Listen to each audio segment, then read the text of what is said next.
Cashies! Let's talk about digital banks that I use for spending. I have here GoTime, Maribank, and Maya. So isa-isahin natin yung mga perks nila. So before, ito ang gamitin ko which is GoTime. You can earn cashback using scan or QR or the physical card. So si GoTime, may ka-tie up siya na Go Rewards. Diyan napasok yung points mo. How do we earn points using the Go Rewards? Meron tayong 2-pointing system. 1 point for every 100 pesos and 1 point for every 500 pesos spent. So yung 1 point for every 100 pesos, applicable yan for the Robinsons Retail Brands. So ito yung list ng Robinsons Retail Brands. So for example, gumastos ka sa Robinsons Department Store ng 500 pesos. So dahil 1 point in every 100, so mag-earn ka doon ng 5 pesos. Pero let's say, ginamit mo siya sa iba. Kunyari, kumain ka sa favorite nating Jollibee. So, dahil hindi siya partner, si Jollibee natin, so kapag naka 500 pesos ka doon, ang ma-earn mo lang 1 point. You will see here Cebu Pacific. Cebu Pacific, iba yung pointing system niya. So, dito, makikita nyo si GoTime. Kapag daw gumastos ka ng 40 pesos, 1 Go Rewards point siya. Ibig sabihin, if you will spend 8,000, let's say, for the booking, so you will earn 200 points. So, 200 reward points ang papasok sa GoTime mo.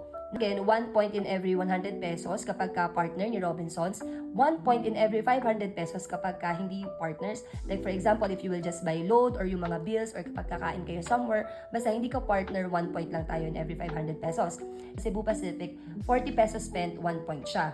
Now, how do we convert these points? So, 100 points, equivalent siya sa 80 pesos. So, ibig sabihin, nag-accumulate ka ng 100, 80 lang makukuha mo doon. So, para ma-maximize mo siya, I use 2 ways. First is, use to buy load. So, kapag binili mo siya ng load sa app, yung 100 points mo, 100 yung katumbas niya sa pagbili mo ng load. Or kaya naman, if you're going to pay dun sa mga Robinsons partner niya.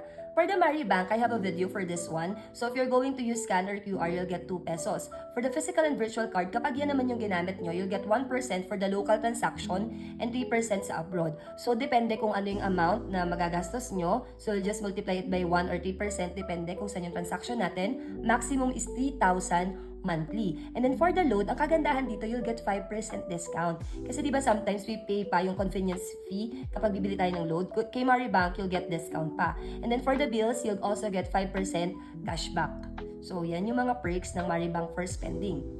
Last one is Maya. Actually, for Maya, they don't have cashback at purchases. But, it can boost interest in savings. Meaning, kaya niyang pataasin kung ilan yung magiging interest rate mo. So, depende sa laki ng nagagastos mo.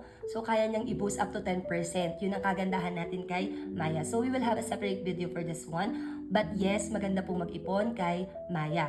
And I use this Maya to pay my MP2.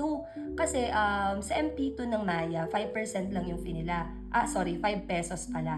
Yung iba kasing mga digital banks, wala pa sila nung MP2 na pag-ibig. Pag-ibig lang yung pwede mong bayaran, yung contribution mo doon.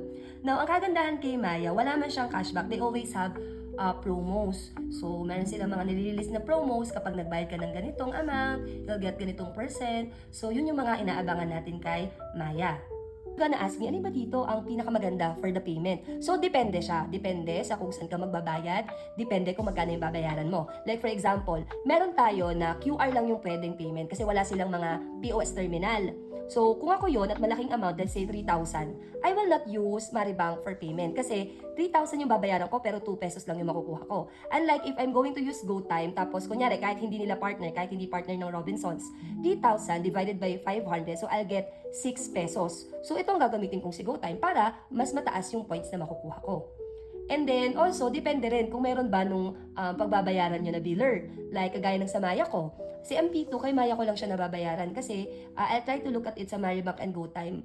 Pag-ibig pa lang yung meron sila, pero yung pag-ibig MP2 not yet. Kaya dito ako kay Maya nagbabayad. Tsaka, 5 pesos lang yung fee niya. So, very mura lang. What you need to do is assess saan ka mas magiging malaki yung cashback para masulit mo yung paggamit ng mga digital apps na yan. Tsaka yung mga promos nila. So, ang ginagawa ko pa, para yung mga cashback ko, hindi ko nagagalaw. Let's say sa Maribank, tinatanggal ko siya kay Maribank. Tapos nilalagay ko siya sa ibang digital banks din na may mga interest din siyang na-earn. Para lang hindi ko siya makita kasi magagastos ko. Sayang naman yung kinashback ko kung magastos ko din agad. Ginagastos ko lang siya kapag ka, let's say, meron akong bibilhin na out of budget ko talaga. Ayun lang. I hope this helps, Cashies. Bye-bye!